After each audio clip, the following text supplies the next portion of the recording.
IAS के नतीजे आ चुके हैं।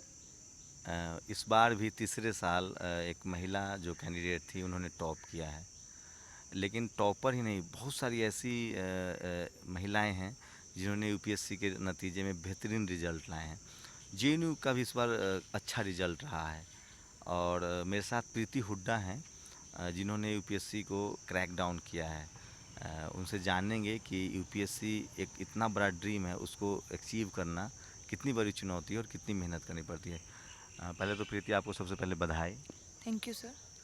क्या लगता है कि जेएनयू में इस बार बेहतर रिजल्ट रहे हैं? बहुत सारे बच्चों ने यहाँ किया है, आईएएस कंप्लीट किया है। तो जेएनयू में रहना अब हायर एजुकेशन के साथ साथ कंपटीशन के लिहाज से भी बहुत बेहतर होता जा रहा है। जी सर, जेएनयू में इस बार भी बहुत रिजल्ट रहे हैं और हमेशा ही रहते हैं, क्योंकि जेएनयू एक ऐसा प्लेटफॉर्म देता है जिसमें आप अच्छे से अपने बारे में, अपने समाज के बारे में, अपने किसी भी सब्जेक्ट के बारे में एक तार्किक तरीके से सोच रखते हैं। तो जेएनयू ही वो प्लेटफॉर्म है जो आपको ये सिखाता है। और आज के टाइम में चाहे वो कॉम्पिटिटिव एग्ज़ाम हो, एकेडमिक्स हो, जो भी चीज़ें हों, उसमें जेएनयू के बच्चे बेहतर इसलिए कर रहे हैं क्योंकि वो चीज़ों को अच्छे से समझ पा रहे हैं। शायद वो इसलिए बेहतर कर रहे हैं, हर एग्ज़ाम में बेहतर कर रहे हैं। जिस तरह से आप हरियाणा से हैं जी। जी सर। और फैमिली बैकग्राउंड के बारे में बताएं कि कितना इम्पोर्टेंट होता है। बहुत सारे ऐसे लोग थे, पहले ये परसेप्शन बन गया था कि यूपीएससी वही कर सकता है जो प्राइवेट कोचिंग ले रहा है, महंगी कोचिंग ले रहा है। वो परसेप्शन टूट रहा है। वो कितना अहम है कि फाइनेंशियली रिचनेस तो ज़रूरी है, अगर आप साधारण परिवार से हैं तो भी कर सकती हैं। जी सर, मैं बिल्कुल बहुत साधारण परिवार से हूँ। मेरे पिताजी डीटीसी में ड्राइवर हैं और संयुक्त परिवार में मैं पली बड़ी हूँ। और हमारे यहाँ भी खासकर लड़कियों की शिक्षा के बारे में बहुत ध्यान नहीं दिया जाता है। लड़कियों को ग्रेजुएशन तक मैक्सिमम पढ़ा दो और शादी कर दो, इस तरीके की बातें हैं। लेकिन मेरा यहाँ जेएनयू में एडमिशन हुआ। इस एडमिशन के बाद मेरे अंदर बहुत आत्मविश्वास आया और मैंने अपने पिताजी के सामने ये बात रखी कि मैं आगे बढ़ना चाहती हूँ, मैं आगे कुछ और करना चाहती हूँ। और उन्होंने मुझे इस बात का मौका दिया कि ठीक है, तुम्हें क्या करना है क्या नहीं करना है वो तुम अब डिसाइड कर सकती हो। और उसी से मैंने मतलब यहाँ आके ही मेरे दोस्त यूपीएससी की तैयारी कर रहे थे, उसी के दौरान मैंने ये समझा कि यूपीएससी की तैयारी का क्या मतलब है। इसके बाद जो आपको जॉब मिल रही है उसका सोसाइटी में क्या महत्व है, क्या चीज़ें हैं क्या नहीं है।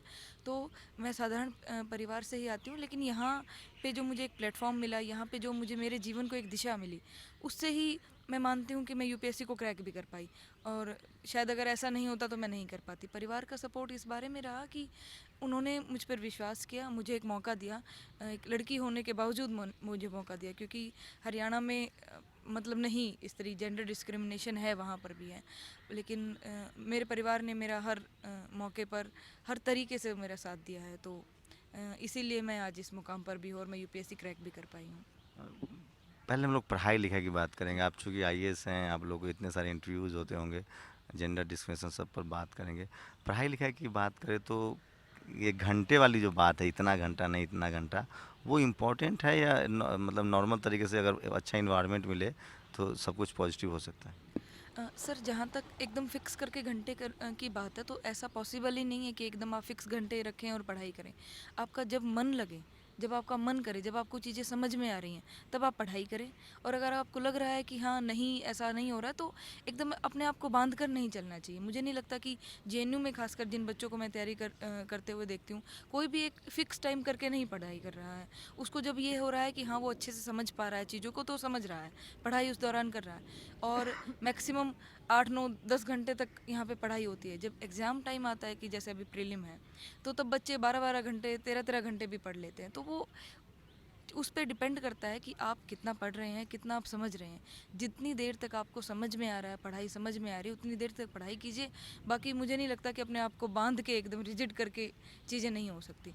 आप उनको रट लेंगे लेकिन आपको समझ शायद नहीं आएंगी। तो इंटरव्यू के बाद आपको भरोसा हो गया था कि आपका रिजल्ट आने वाला है? कैसा था, पॉजिटिव इंटरव्यू था? इंटरव्यू मेरा पॉजिटिव था, लेकिन मैंने चूँकि पहली बार मेंस लिखा था, तो मैं मेंस के बारे में सर्टेनिटी नहीं थी मुझे। मुझे ये नहीं पता था कि किस हिसाब से चेकिंग होती है, क्या होती है। तो मेंस इंटरव्यू के बाद मेरा इंटरव्यू अच्छा हुआ था अपेक्षाकृत। मैं फ़र्स्ट टाइम इंटरव्यू फ़ेस किया था मैंने, और वो औसत रहा था। और मैं खुश थी, अपने इंटरव्यू से एटलीस्ट मैं खुश थी। उसके बाद मुझे ये था कि हाँ, शायद हो जाएगा या नहीं हो जाएगा, तो मैं अनसर्टेनिटी में ही थी। और उसके बाद हो इंटरव्यू में गया। कुछ ऐसे सवाल जो आपको सचमुच अच्छे लगे हों और जो याद हो? हाँ सर, एक सवाल मुझे बहुत अच्छा लगा, चूँकि मैं हरियाणा से हूँ। तो मुझसे सवाल पूछा गया था कि ये जो सतलुज यमुना लिंक है, जो कि पंजाब और हरियाणा के बीच में नदी विवाद वाला जो मामला चल रहा है, नहर वाला, तो उसमें हरियाणा को क्या पानी मिलना चाहिए या नहीं मिलना चाहिए, बहुत ही डायरेक्ट एक सवाल था। और चूंकि मैं हरियाणा से हूँ, अब उसमें मैंने एक बहुत अच्छा तार्किक एक जवाब दिया, जो कि मतलब मुझे पहले से ही पता था कि क्या है क्या चीज़ें नहीं है। तो ये इसके सवाल मुझे लीगल बहुत एस्पेक्ट्स पता थे। लीगल एस्पेक्ट्स मुझे पता थी, उसकी मुझे ग्राउंड रियलिटी पता थी। जैसे हरियाणा में क्या है, ट्यूबवेल से सिंचाई ज़्यादा नहीं होती है, हरियाणा में नहरों से सिंचाई ज़्यादा होती है। ग्राउंड वाटर रिचार्ज नहीं होता तो ट्यूबवेल ही नहीं काम करते हैं, इसीलिए हरियाणा में नहरों की ज़्यादा ज़रूरत है। इसलिए जो सतलुज यमुना लिंक वाला जो मामला, उसमें नहर का पानी हरियाणा को मिलना चाहिए, मेरा ये जवाब था। दूसरा एक सवाल मुझे बहुत अच्छा लगा था कि जेएनयू की स्टूडेंट पॉलिटिक्स पे उन्होंने सवाल पूछा था। अच्छा, ये था वहाँ यूपीएससी में, मतलब बिल्कुल। पूछा गया कि जेएनयू में राजनीति बहुत हाँ होती हाँ है। बिल्कुल, मुझसे ये पूछा गया कि जेएनयू हमेशा नेगेटिव इमेज में क्यों रहता है, जेएनयू से हमेशा नेगेटिविटी ही क्यों 2 साल से पिछले न्यूज़ चैनल पे आ रही है। जैसे यहाँ राजद्रोह का मामला है, राष्ट्रद्रोह का मामला है, बच्चे यहाँ जा रहे हैं वहाँ जा रहे हैं, तो उन्होंने मुझसे ये पूछा कि क्या बच्चों को पढ़ने के लिए भेजते हैं तो उसमें पॉलिटिक्स का क्या मतलब है, आप पढ़ाई करने के लिए यहाँ आ रहे हैं यूनिवर्सिटी में, तो उसमें क्या पॉलिटिक्स बच्चों को करनी चाहिए नहीं करनी चाहिए, इसके क्या एस्पेक्ट्स हैं, आप क्या सोचती हैं, मुझसे ये सवाल पूछा गया था। तो मेरा जवाब इस पे यही था कि हम आज स्टूडेंट हैं, हमें हमें ही कल सोसाइटी में जाना है, हमें एक अच्छे नागरिक बनना है, और आज के टाइम में पॉलिटिक्स आपकी ज़िंदगी में प्रत्यक्ष अप्रत्यक्ष घुसी हुई है, पूरी आपको प्रभावित करती है, चाहे आप ना चाहते हुए भी। जो पॉलिटिकल ज़िंदगी है वो आपकी ज़िंदगी में है, चाहे आप उसे इनकार करें चाहे ना करें। जैसे कोई भी तेल वगैरह का दाम बढ़ रहा है, चाहे खाने पीने की चीज़ों का दाम बढ़ रहा है, वो सब पॉलिटिक्स का ही हिस्सा है कि हमारे राजनेता किस तरीके की चीज़ों को सोच रहे हैं, क्या वो नियम कायदे कानून या किस तरीके की वो योजनाएं लेके आ रहे हैं। तो मेरा जवाब यही था कि सर, अगर हम आज ही इस पॉलिटिक्स को नहीं समझेंगे, अगर हम आज ही जो चीज़ें गलत हो रही हैं उन पर सवाल नहीं उठाएंगे, तो कल हम कैसे उठा लेंगे। आज तो हमें मौका मिल रहा है। फिर क्या रिएक्शन था उन लोगों का? उनका रिएक्शन पॉजिटिव भी था, कुछ मेंबर्स का मतलब बहुत ही शॉक्ड रिएक्शन भी था कि मतलब क्या बोल रहे हैं। तो उन्होंने फिर ये मुद्दा भी उठाया कि राष्ट्रद्रोह और अभिव्यक्ति की स्वतंत्रता का क्या मामला है। तो मुझे लेकिन लगा फिर भी एक सही नॉर्मल रिस्पांस था, उसको बहुत ज़्यादा पॉजिटिव भी नहीं कह सकते हैं, तो ठीक जेएनयू को रिस्पांस। लेकर एक परसेप्शन है, उस पर उन्होंने बात की। जी महिला इशूज़ पर भी सवाल आए होंगे। जी सर। मैं यहाँ से पीएचडी कर रही हूँ और मेरा पीएचडी का टॉपिक ही है कि 19वीं शताब्दी का हिंदी स्त्री लेखन। तो उस पे उनका सवाल था कि स्त्री लेखन की क्या दिशा है, 19वीं शताब्दी में तो कोई स्त्रियाँ लिख रही थी या नहीं लिख रही थी, तो आपने ये विषय क्यों चुना, मेरे से ये सवाल था। मैं हिंदी साहित्य की छात्रा हूँ।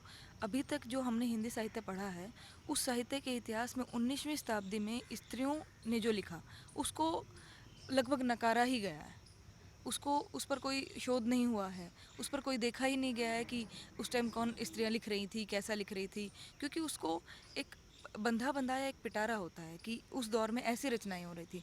अगर उस दौर की उन रचनाओं में स्त्रियों की रचनाएं फिट नहीं हुई तो उनको बाहर कर दिया गया है। मेरा काम ही इसी चीज़ पर है कि उस टाइम जो स्त्रियां लिख रही थी उनको मैं ढूंढ के लाऊं, संग्रहालयों में और इधर उधर जो भी पुस्तकालय हैं, इन सारी चीज़ों में जो भी मुझे मटेरियल मिलेगा, मेरा काम ही उसको ढूंढ कर लाना है और उनको इतिहास में जगह दिलवानी है। आप लोग भी जानते हैं 19वीं शताब्दी एक रेनेसा का युग है, नवजागरण का। उसमें सारे के सारे जो मुद्दे थे उनमें 80% स्त्री केंद्रित थे, लेकिन क्या वो स्त्री केंद्रित मुद्दे स्त्रियों तक भी पहुंच पाए या केवल बातों और लफाजियों में ही रह गए कि स्त्रियों की शिक्षा पर ध्यान दीजिए के, लेकिन क्या वास्तविक रूप में ध्यान दिया गया। तो ये मेरा काम है। तो इससे जुड़े हुए उन्होंने काफ़ी सवाल पूछे कि आप क्या करने करेंगी, आप कैसे उनको ढूंढेंगी और आपको क्या लगता है कि इसका क्या महत्व रहेगा। तो इस तरीके के भी सवाल मुझसे थे स्त्री शिक्षा और इन सारी चीज़ों पर तो लेकर। कितनी देर चली थी इंटरव्यू? क्योंकि आईएएस के जो भी आईएएस लोग कंप्लीट करते हैं, उनके इंटरव्यू में लोगों की बहुत दिलचस्पी होती है। जी 35 मिनट लगभग मेरा इंटरव्यू चला था, और उसमें यही करंट के टॉपिक और इस तरीके की ही चीज़ें मतलब ज़्यादा थी। ऐसा कोई सवाल नहीं था कि जो मुझे शायद नहीं पता हो। बहुत ही 1-2 सवाल ही ऐसे होंगे जो नहीं पता हो, बाकी सवाल यही करंट अफेयर से, मेरे टॉपिक से, मेरी हॉबीज़ से, इन सारी चीज़ों से सवाल थे। कोई एक सवाल जो नहीं पता हो, वो सवाल शायद याद हो आपको? हाँ सर, ये पूछा गया कि चूँकि मैं 10वीं क्लास तक कबड्डी खेलती थी, 10वीं 12वीं में, तो खेलों की राजनीति से जुड़ा हुआ एक सवाल था कि अभी खेल राजनीति पर क्या क्या नए नियम कायदे कानून लाए गए हैं, क्या निर्देश जारी किए गए हैं। अच्छा, सुप्रीम कोर्ट का जो निर्देश है। हाँ, सुप्रीम कोर्ट का भी और मोदी गवर्नमेंट ने भी कुछ निर्देश जारी किए हैं, तो वो मुझे नहीं पता थे। तो एक ये फैक्चुअल सा सवाल था, तो मैंने यही लोढ़ा कमेटी की भी एक रिपोर्ट आई है शायद। वो केवल क्रिकेट से रिलेटेड है, हाँ, लेकिन पूरे गवर्नमेंट, ओवरऑल हाँ, ओवरऑल और स्पोर्ट्स पे हाँ, था। पूरे ओवरऑल स्पोर्ट्स पे एक निर्देश जारी किए गए थे। अच्छा, ये इंटरव्यू में आप लफाजी नहीं कर सकते हैं, आपका सधा हुआ उत्तर हो। हाँ, लफाजी इसलिए नहीं कर सकते क्योंकि उनको वो लफाजी सुनने का वक्त नहीं है। उनको एक बंधे बंधाए आंसर, बंधे बंधाए नहीं, वो आपकी सोच दरअसल पूछना चाह रहे हैं कि किसी मुद्दों पर आप क्या सोचते हैं, कितने आत्मविश्वास से आप उसका जवाब देते हैं, और जो नेशनल या इंटरनेशनल लाइफ में आसपास हमारे जो मुद्दे चल रहे हैं उस पर आपकी क्या सोच है। तो एक मुझे महिला भी हो मैंडेटरी है आजकल, आपके जी इंटरव्यू जी में महिला होती है, उनका किस तरह का रिस्पांस होता है? अगर कुछ लगता है कि ये बहुत ज़रूरी था कि ये जो पैनल है उसमें महिला हो, और अगर महिला कोई कैंडिडेट है तो क्या थोड़ा सा एक एक एक सहज होने में महिला कैंडिडेट को मदद मिलती होगी? जहाँ सारे पुरुष हों, इंटरव्यू ले रहे हों और एक महिला हो, तो थोड़ा सहज होने में मदद मिलती होगी? हाँ सर, खास करके उन लड़कियों को ज़्यादा मदद मिलती होगी जो इस तरीके के माहौल से आई हैं जहाँ की पितृसत्तात्मकता इतनी ज़्यादा हावी है कि उनको अगर सारे पुरुष बैठे हों तो बैठने में, बात करने में असहजता महसूस होती हो। खासकर उन लड़कियों के लिए एक महिला कैंडिडेट, मतलब जो महिला जो इंटरव्यू लेती हैं, इंटरव्यू बोर्ड में एक महिला का होना ज़रूरी है।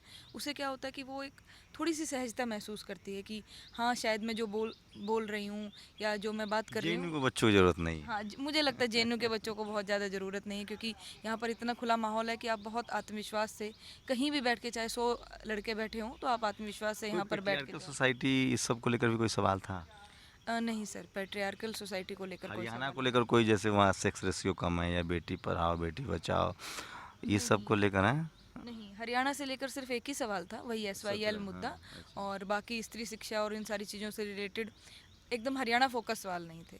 तो आपको क्या लगता है कि हरियाणा में स्पोर्ट्स को लेकर बहुत क्रेज़ है, लड़कियां कबड्डी हो या कुश्ती हो ये सब करती रही हैं, बॉक्सिंग खेल को लेकर बहुत है, लेकिन अगर ऐसे ओवरऑल बात करें तो हरियाणा में पेट्रियार्कल सोसाइटी हो या खाप पंचायत हो, ये सब का एक इशू रहा है। जी। और चूँकि आप हिंदी साहित्य में महिलाओं पर ही काम कर रही हैं, तो इस सब चीज़ों को लेकर भी एक समझ तो बनी ही होगी जी। कि, तो आप क्या कहना चाहेंगे? खासकर मैं, मेरी कई जानने वाली दोस्त हैं मेरी, जैसे अनुराधा बेनीवाल हैं, वो काफ़ी, उन्होंने, मैंने उनकी किताबें पढ़ी हैं, वुमेन इशूज़ को लेकर, वुमेन एम्पावरमेंट को लेकर लिखती रही हैं, बहुत सारी दलित महिलाएं भी वहाँ हैं, मनीषा मसाले जो। तो हरियाणा को लेकर आप लोग कैसे सोच रहे हैं कि जो महिलाओं को लग रहा है कि वहाँ मौका मिल रहा है, और चूँकि वो एनसीआर में है, एकदम दिल्ली से सटा हुआ है, इसका एडवांटेज अब वहाँ मिलने लगा है? हाँ सर, और हरियाणा से ये आपकी बात बिल्कुल सही है, एडवांटेज आजकल मिल रहा है, एनसीआर एरिया में रह रहे हैं। अभी वहाँ क्या हो रहा है, स्त्रियाँ खेल में ज़्यादा आ रही हैं क्योंकि उनको ऐसा लग रहा है कि खेल पैसे में आ गए हैं, पैसे आ गए हैं, फेम है, एक पोटेंशियल आप अपना दे सकते हैं, लेकिन इसके बावजूद आप एजुकेशनली। आप वहाँ पर जो हरियाणा में लड़कियाँ बॉक्सिंग कर रही हैं या कुश्ती कर रही हैं, इन सारे खेलों में एक ना एक बार उनको पुरुषों से ही कम्पीट करके अपनी आप की क्षमता का प्रदर्शन करना होता है। आप ये चाहे गीता फोगाट की स्टोरी है या बेनीवाल, अनुराधा बेनीवाल जी की कहानी है, उसमें उनको अपने आप को सिद्ध करने के लिए भी उस पुरुष सत्ता से को चुनौती देनी पड़ती है, उनको पुरुष खिलाड़ियों से लड़ना पड़ता है कि चाहे कुश्ती में हो, चाहे बॉक्सिंग में हो, इवन शतरंज में भी। तो उनको अपने आप को प्रूफ करने के लिए बहुत ज़्यादा मेहनत करने की ज़रूरत होती है, बहुत ज़्यादा ही उनको अपना एफर्ट दिखाना होता है। और लेकिन ये है कि आजकल खेलों में क्या हुआ कि खेलने के बाद आपको ज़्यादा पैसा मिल रहा है, आप ओलंपिक जीत के आए, आपके लिए करोड़ों रुपए हैं, लेकिन वहीं करोड़ों रुपए उस इंफ्रास्ट्रक्चर पे नहीं है, वहीं करोड़ों रुपए टैलेंट हंट के लिए नहीं है, वहीं करोड़ों रुपए स्टेडियम खोलने के लिए, प्रशिक्षण देने के लिए, इन सारी चीज़ों पर नहीं है। तो लोगों को एक मन में ये लग रहा है कि हाँ, आज हमारी बेटी अगर खेलों में आगे चली गई तो उसको फेम मिलेगा, बहुत सारे पैसे मिलेंगे, लेकिन मुझे ऐसा लगता है कि इस चीज़ को ग्राउंड लेवल से देखने की ज़रूरत है। अभी क्या है, परिणाम के बाद आपको रिवॉर्ड मिल रहा है, अगर आप उसको बेसिक स्तर से ही शुरू करेंगे तो मुझे लगता है कि ये परिणाम आपको और ज़्यादा मात्रा में मिलेंगे। बहुत सारे लोग हैं जो ग्रेजुएशन करने के बाद एकदम से तैयारी करने लगते हैं। आप पीएचडी स्कॉलर हैं, तो रेगुलर एजुकेशन में रहना ज़्यादा फायदेमंद है, या सिर्फ कोचिंग के भरोसे रह जाना, ग्रेजुएशन करने के बाद कोचिंग पर आप निर्भर रह जाए? मुझे ऐसा लगता है कि एकदम ग्रेजुएशन के बाद अगर आप कोचिंग पर निर्भर हो जाते हैं तो आप भले ही रट्टा मार के पेपर पास कर लें, लेकिन आपकी समझदारी नहीं विकसित होती है। आपको आपकी वो समझदारी विकसित होती है हायर एजुकेशन में। हायर एजुकेशन में आपको बहुत अच्छे से सिखाया जाता है, आप आसपास के लोगों से मिलते हैं, आप एक उस मैच्योर एज में, उस एक मैच्योर स्टेज में पहुंच चुके होते हैं जहां पर आप चीज़ों को, समाज को, अपने आसपास के लोगों को व्यक्तियों के प्रति जो तालमेल जो जिस तरीके से होता है, आगे जो समस्याएं कठिनाइयाँ आती हैं उसको ज़्यादा अच्छे से समझ सकते हैं। तो मुझे ऐसा लगता है कि रेगुलर स्टडीज़ में रहना आपको एग्ज़ाम के अलावा जीवन के बहुत सारे पहलुओं से परिचित करवाता है। तो मुझे ऐसा लगता है रेगुलर स्टडी में रहना बहुत ज़्यादा ज़रूरी है। जैसे बहुत सारे लोग हैं जो ग्रेजुएशन के बाद कोचिंग करके जिन्होंने पेपर भले ही क्रैक कर लिया हो, लेकिन मुझे नहीं लगता कि उनकी समझदारी उस तरीके से विकसित हुई है। आप ये डीएम और एसपी दो इम्पोर्टेंट होते हैं अपने जो अपना जो एरिया होता है, जिला है जो। स्ट्रक्चर है, जिला है या जो कार्यपालिका है उसमें, तो दोनों में से एक आप होने वाली हैं। तो बहुत आपका स्वागत है। फ़ोकस क्या रहेगा उसमें? क्या मतलब होगा? जो एक होता है सबका एक ड्रीम एजेंडा भी होता है, बिल्कुल। अपने अनुभव भी होते हैं, जिससे लोग कुछ उस एरिया पर ज़्यादा काम करना चाहते हैं। अम, सर वैसे तो मतलब जो एरिया अगर कल को मुझे मिलेगा, मैं उनकी समस्याओं को देखूंगी, अगर वो हल करने लायक हैं या क्या है, उनको कैसे हल किया जा सकता है, उस पर मेरा एजेंडा रहेगा। लेकिन मेरा एक ड्रीम एजेंडा एजुकेशन है। मुझे ऐसा लगता है कि एक एजुकेशन ही ऐसी चीज़ है जिससे कि चीज़ों को, किसी समाज को, समाज के लोगों को, उनके नज़रियों को बदला जा सकता है। और इस एजुकेशन में भी मैं लड़कियों के एजुकेशन को ज़्यादा महत्वपूर्ण मानती हूँ। कहा जाता है कि एक लड़की एजुकेट होती है तो दो परिवारों को एजुकेट करती है। तो मुझे ऐसा लगता है कि एजुकेशन मेरे लिए एक ऐसा मुद्दा रहेगा। आज के टाइम में एजुकेशन क्वांटिटी वाइज बढ़ रही है लेकिन क्वालिटी वाइज नहीं बढ़ी है। तो मेरा एक ड्रीम एजेंडा जो है, मुझे जिस भी फील्ड में काम करने को कल को मिले, तो मैं यही चाहूँगी कि एक गुणवत्तापूर्ण शिक्षा जो है वो सबको प्रदान की जाए और बराबर भाव से, स्त्री है पुरुष है, सबको अच्छे से शिक्षित किया जा सके। तो मेरा ड्रीम एजेंडा यही है। आजकल एक ट्रेंड बन गया है, जो पत्रकार रिपोर्टर होते हैं वो टॉपर से बहुत सारे सवाल पूछते हैं।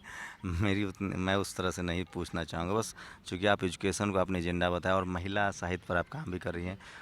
एक मेरा एक निजी ये सवाल है कि अगर भारत में महिला एजुकेशन, चूँकि आईएएस हो, इंजीनियरिंग हो, सब जगह महिलाएं टॉप कर रही हैं, जी। सीबीएसई हो, बच्चे जी। लड़कियां टॉप कर रही हैं।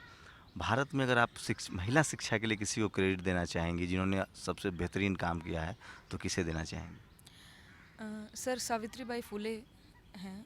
उन्होंने महिलाओं की शिक्षा के लिए जितना किया, खुद एक महिला होकर, उतना मुझे नहीं लगता आज भी शायद कोई कर रहा है। फातिमा शेख भी उनके साथ एक थी। फातिमा शेख भी थी उनके साथ, फातिमा शेख थी, सावित्रीबाई फुले थी। उन्होंने सिर्फ, जैसे क्या हुआ उस टाइम, जो भी बुद्धिजीवी थे सब स्त्री शिक्षा की बात कर रहे थे, लेकिन वो बात कर रहे थे केवल भाषणों में, स्कूल नहीं खोल रहे केवल मतलब भाषण दे के या पत्रिकाओं में लेख लिख के।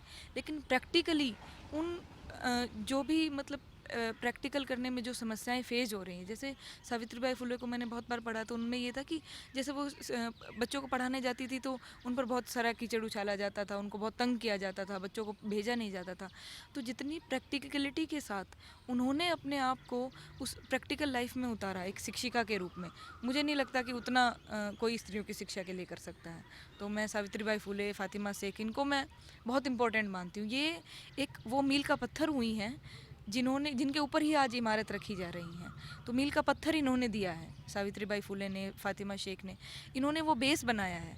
इन्होंने उन जो भी मतलब प्रैक्टिकल चीज़ों में जो समस्याएं आती हैं, इन्होंने उसको फेस किया है। इन्होंने बताया कि हमें क्या क्या प्रॉब्लम फेस हुई, कैसे इसको प्रैक्टिकली मतलब कार्यान्वित किया जा सकता है इस चीज़ को। तो मुझे ऐसा लगता है कि सावित्रीबाई फुले ने बहुत काम किया। फातिमा शेख है, सावित्रीबाई फुले। तो ये प्रीति हुड्डा थी, जेएनयू की पीएचडी स्कॉलर हैं और इन्होंने आईएएस क्रैक किया है। और सबसे ख़ास बात है कि रेगुलर एजुकेशन में हिंदी साहित्य पर पीएचडी कर रही हैं। एक जो मैंने ख़ास बात नोटिस की, हरियाणा से हैं, जिस समाज से आती हैं वो आरक्षण के लिए संघर्ष कर रहा है, आरक्षण की मांग कर रहा है। अभी उनको आरक्षण मिला नहीं है, लेकिन एक बात गौर कीजिए, इस देश की महिलाएं जैसे जैसे पढ़ती जाएंगी, वैसे वैसे सावित्रीबाई फुले हो या फातिमा शेख हो, जिन्होंने महिला शिक्षा के लिए अपनी ज़िंदगी लगा दी, उनका कद्र उसी तरह से बढ़ता जाएगा और फिर वो किसी जाति, मज़हब या संप्रदाय की नहीं रह जाएंगी, वो इस देश में महिला शिक्षा की बड़ी आइकन होंगी। कैमरामैन श्याम के साथ शंभू कुमार सिंह, नेशनल दस्तक, जेएनयू, दिल्ली।